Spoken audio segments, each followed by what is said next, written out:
And scatting was really designed to, there was like no scat language. You know, use certain words like beat, bop, boat, things like that. But scatting was really designed to imitate the trumpet. That's where it came from, okay? Now, this is, of course, in connection back to the black community, this is how creative we were. We didn't have a musical art form, so we made our own.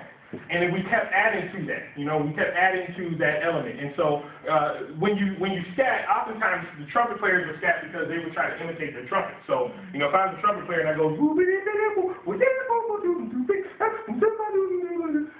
that was my way of playing a trumpet solo without actually playing the trumpet. And so it's beautiful because you can use your body as an instrument just as much as you can use any other instrument in the band. And so that's what makes scatting great. Freestyling is connected to jazz, and again, we'll talk about this when we cover hip-hop in a couple of weeks. Freestyling is connected to jazz because when you freestyle from the top of your head. It's a freestyle. Okay, so if you ever see any freestyle battle or anyone who's actually just kind of going and they're not making this up, that's what makes hip-hop so special. And so when you talk about the correlation between hip-hop and jazz, when you freestyle without actually thinking about what you're going to say next. Now the difference, and again we'll talk about this a little more, the difference between hip-hop and jazz is that, or the difference in things that connected is, in jazz, when you scat, you have to scat in form. So when I scat, I have to scat in the AABA form, just like I talked about before. So when I do it, I have to do the chorus twice, and I have to scat the bridge and then back to the chorus. In freestyle, when you freestyle, you have to make it rhyme. You can't just say, my name is Rick and this is my best. How's it going? That's not freestyling. Freestyling is if you made it rhyme. My name is Rick and this is my best. I am tight, forget the rest. Okay, I didn't make that up. Now I'm not Lil Wayne, I'm not Jay-Z, I'm nowhere near these guys. But you know, it is a lot of fun. And so when you do it, you have to make it right. So that is sort of the central element that connects the two, is improvisation. Any questions so far? All right. Musicians live similar lifestyles. Jazz musicians were crazy. There's no better way to put it. Jazz musicians were crazy. The only thing that jazz musicians didn't do was portray their craziness in the media. The media wasn't the way it was when hip-hop hit the scene, or when, you know, the way that it is now. You can jump on Facebook now and do something that's going to hit world news tonight, tomorrow. Okay? You can upload this video. If I got into an argument with you and we got into a fight, he could upload this video to CNN, I guarantee it'll be on there tomorrow morning. You couldn't do that back in the early 1900s, 20s, and 30s. You know, it had to go to the newspaper had to print it and then send it out. By the time you got the information, it was old news. Okay? And so, back in this day and age, they lived similar lifestyles, and they lived carelessly because no one would really find out. Okay? So jazz musicians would write songs dedicated to drugs. We're going to talk about Charlie Parker in a little bit. Charlie Parker wrote a song called Mooch the Mooch. Mooch the Mooch was the name of his drug dealer. That's the name of his heroin name. He wrote a song, it's sort of like an ode to him, you know, because he always supplied him with what I guess he felt helped him to, you know, be a better musician. And so when people write songs about that stuff now, it's all over the place. But, you know, back in the jazz times, you're just listening to it, and you didn't know what you were singing was, you know, man, this drug dealer is awesome. His heroin is awesome. You didn't know that. Okay, and that stuff didn't come out for years to come. So jazz musicians live similar lifestyle as hip-hop musicians, and we'll talk about that again in a couple of weeks. Similar progression and similar regression.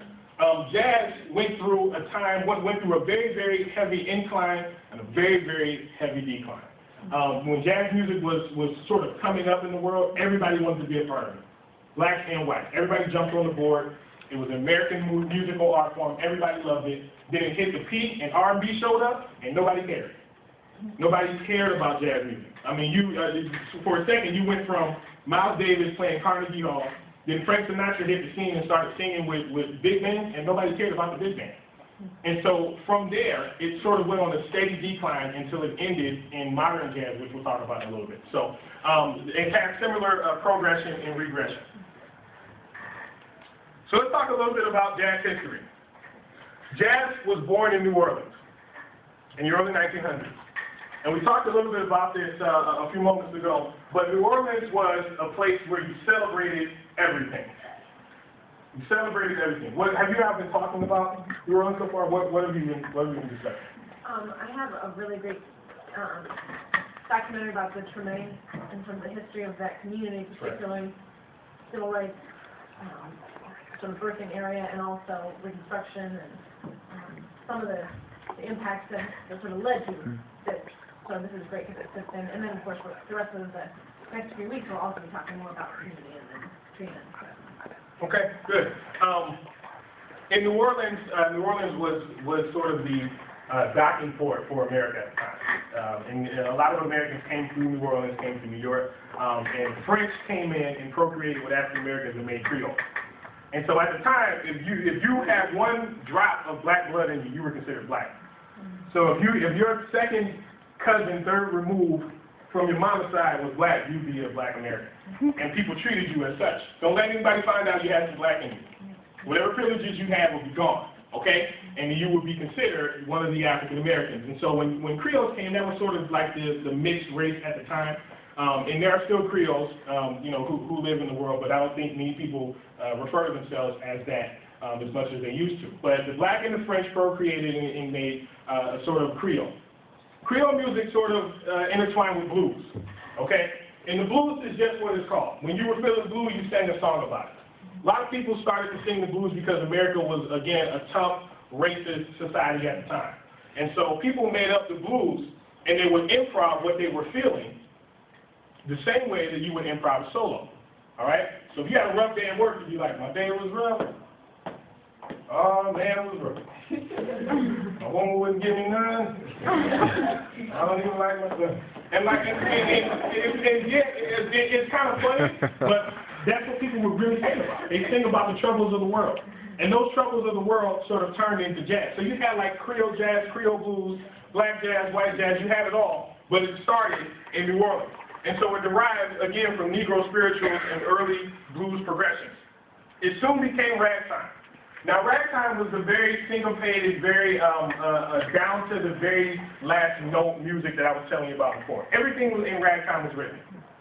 Everything in ragtime was written.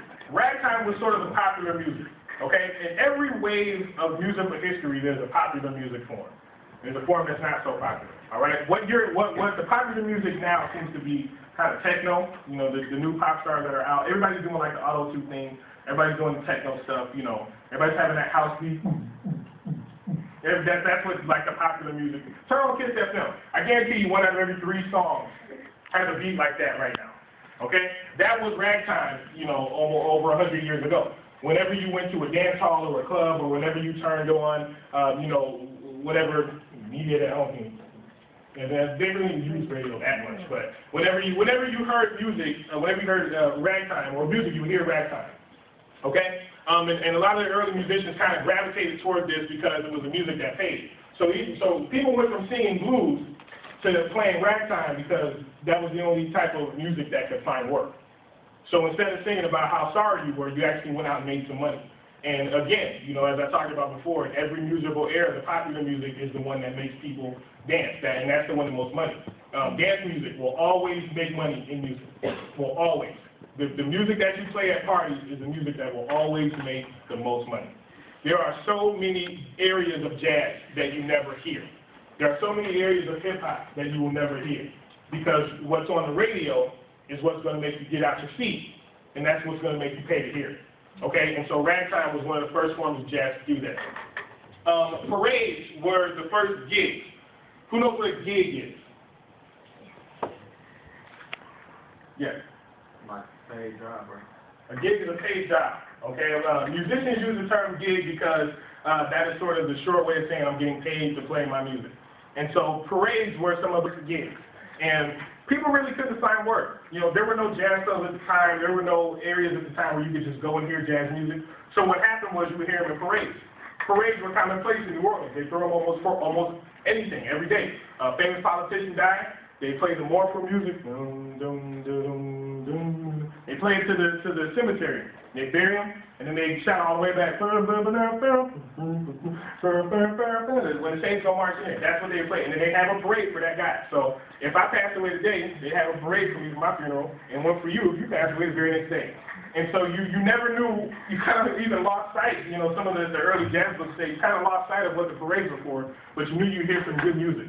And so that was the sort of popular way to get work at the time, is paying musicians would play in those gigs. Also, steamboats were popular.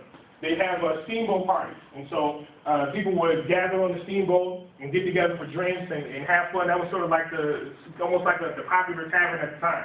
And so they would go and they would take a 2 or 3 mile sail around the ocean or the pier, and they would come back and they would hire jazz bands, and jazz bands would get paid lots of money to play, you know, 12 and 13 hours sometimes, just straight, you know, back and forth gigs, you know, 2 and 3 days straight, because that's what people wanted to hear. So some of the first and earliest ways for people to find work in jazz music were parades and steamboats.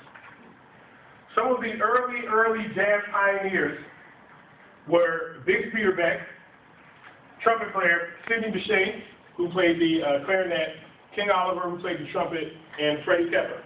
These 2 guys here were probably 2 of the most important yet unknown figures in jazz history.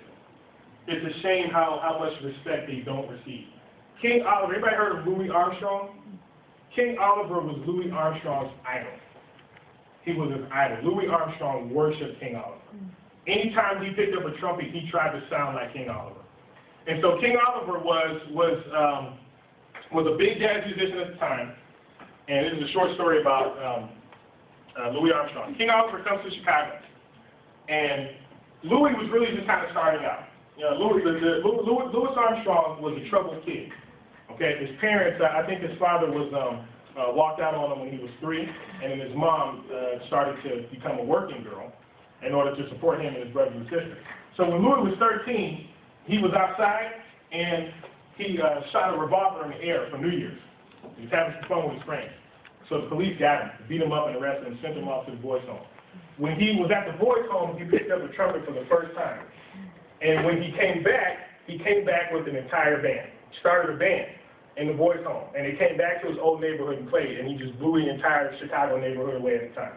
So King Oliver comes to Chicago, and everybody's like, man, you gotta hear this guy play. His name is Louis, and you know, he's only 16 years old, and he goes, all right, ain't nobody play better than me. So he sends Louis, or people go, you know, to send Louis to the club, and they become almost instant friends. And the reason for that was because Louis had listened to so many King Oliver records, he wanted to sound just like him. And so King Oliver wanted to take him under his wing. And so King Oliver moves out to New York, and, you know, because that's where a lot of the work was at the time. And he sends Louis, he sends a telegram by Louis Armstrong, and he says, tell Louis to come out here. I want you to come and play with me. Louis packed a trout sandwich, okay? Trout. He packed a trout sandwich and a trumpet and one tuxedo, which is all he had, and he went out to New York. Got the train in New York, and King Oliver, I put the word out all around the city that if you see this guy, tell him where I am. Tell him to come to my club. And so Louis asked a cab driver because he couldn't afford the cab, so he knocks on the window. He says, hey, you know where I can find King Oliver? And he goes, I know you. You're that boy. And so he, you know, throws him in the back of the cab, sends him on his way. And that's how Louis Armstrong got started. So this guy is credited for possibly starting the most famous jazz musician that ever lived. The credit can go to him. Freddie Kepper was probably one of the dumbest jazz musicians you ever met in your life. Now, this guy was a hothead, okay? Now, he could play jazz. I mean, he was almost as famous as King Oliver. He could play jazz. Here's where he messed up. His problem was he didn't trust anybody. He had all of his tunes in his head. He didn't write anything down.